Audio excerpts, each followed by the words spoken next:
Hello class, this is Professor Morrison and this is your presentation regarding narrative writing, including the instructions for the narrative essay.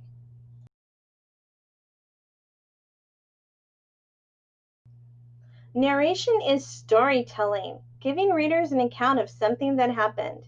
When we write our narrative essay, we will focus on something that happened to us, but we might read examples of narratives that are about other people talking about even other people. They're all examples of narration. In addition, short stories are different from narrative essays because narrative essays still make a point, they just use storytelling to support that point.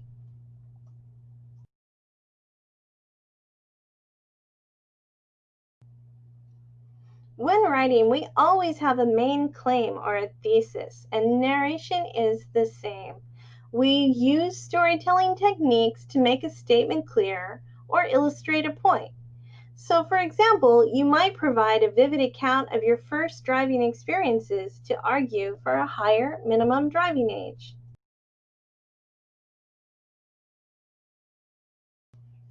When we use narration, we need to make sure that we're using all the skills that we learned when we studied description to provide sharp and colorful details, because that will engage our reader better.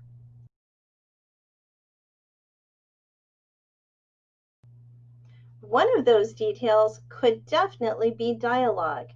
We could pretend like we're hearing it if we're the reader. Also, it shows characterization and it really gives the reader a good idea of what's happening in this story that we're telling to support our point.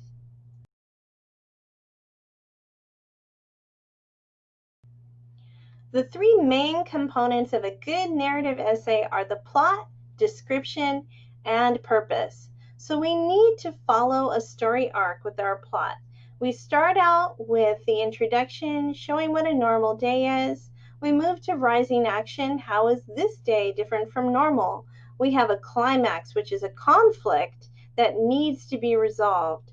And then we have falling action, where we try to figure out how to resolve it. And then we have a resolution where we have resolved it. We also want to make sure we've included a lot of detailed descriptives. And our purpose, it needs to be present. We need to be telling this story to explain something that we learned or a lesson that was reinforced.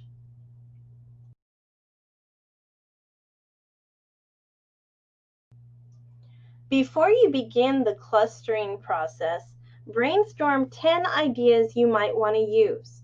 Select the one that appeals to you the most. Which topic are you the most excited to write about? Why? Now it's time to cluster. Here we have an example of a mind map. Remember that your main idea goes in the middle, and then you use different shapes to connect the details to each other.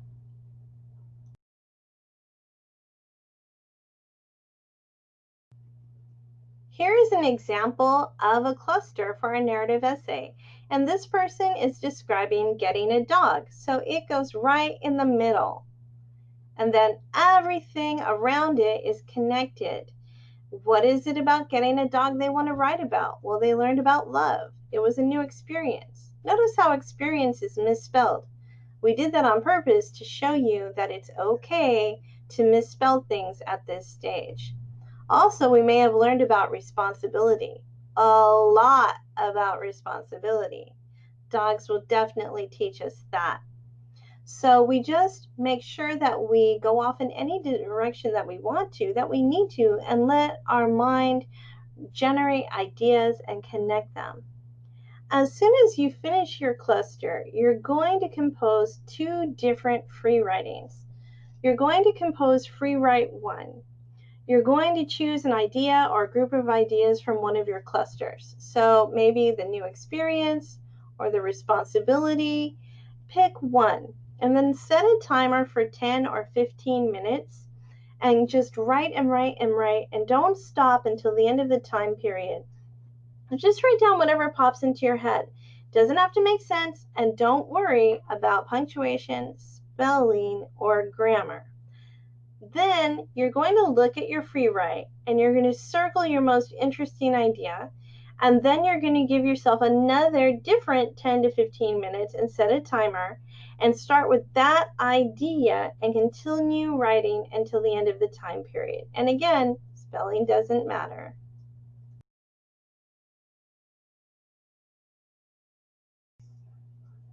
After you've done your free writing, you have a few ideas, it's time to choose your story. So you're going to write down your 3 best ideas. And then for each of these ideas, ask yourself the following questions. Can I tell the story in 1.5 pages? Make sure it's not too long or complicated or too short. Did I learn something or gain insight from the experience? Well, your story needs to have a purpose. So you need to make sure that there is one in your story. Is this topic appropriate for my audience, the classmates and teacher? We're all going to be able to see it. It will be on the discussion board next week. So please make sure that it's something you're comfortable sharing. After you've gone through all the questions, circle the choice from up top that seems to fit the assignment best, and that'll be your story.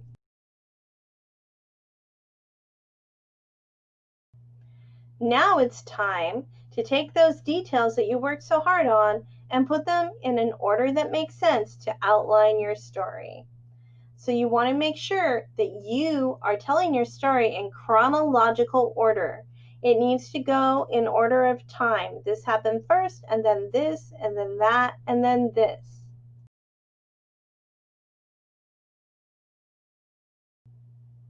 While you could use really any outline format, there is a blank narrative essay planner provided for you.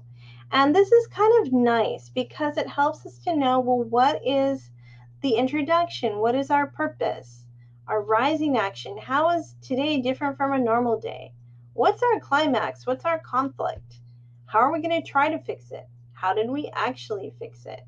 And what are the details that we should include at every step to bring our reader into the story? Choose a few things to describe: an emotion, an object, a place, something that you see, taste, smell, or experience.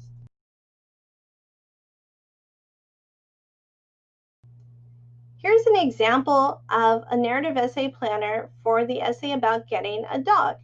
And here we can see the person has written about the history of their relationships with dogs. The rising action, they're getting a dog. The climax, they're home alone with the dog, and there's an accident on the carpet, and they yell at the dog. And then the falling action, well, we know that dog feels bad, and so we're going to comfort the dog, and we're going to feel bad about this. And then the resolution is, wow, I really like the dog. And what are some details that we can use for this story? And talk about our friend's dog, what it smelled like at the pound, description of the dog itself, how I reacted, how I felt. These are all important things to mention.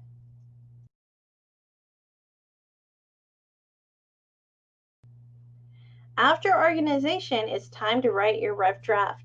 Notice that this sample essay is not using MLA formatting, but yours will, so please be sure to review that. This is a sample narrative essay that will help you to understand kind of what I'm looking for. It's a little bit longer than I've asked you to write. Remember, yours is a page and a half, about 600 words.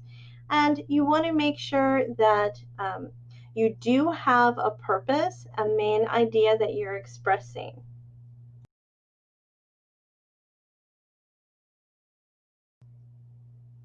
Here is the end of it. And at the end, we can see just this really cute little part here, this part, she twirled in circles, and I felt my own heart twirl too, just a little. And this person has fallen in love with the dog because that's what we're supposed to do. Dogs are love, and we're supposed to love them too. And this person did learn to love this dog and to be responsible, and it was a great new experience. And when we tie it up in our conclusion, that should be obvious to the reader. Without us saying, I learned to love the dog, we can say, I felt my own heart twirl too, just a little. Only you would use your own words.